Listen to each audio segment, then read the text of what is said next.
society has an idea that marriage is dead, but look around you. There's marriages that are thriving all over the place. And so I was a little apprehensive, and then once we get in there and we realize, it's really just couples just like ourselves that may or may not have issues they're working on. This is a really neat organization, and nobody's doing this.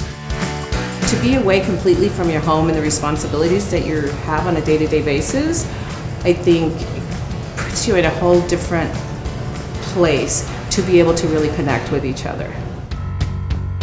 It doesn't matter what phase of your relationship you're in, when you come to this conference, you're going to be able to benefit from those skills.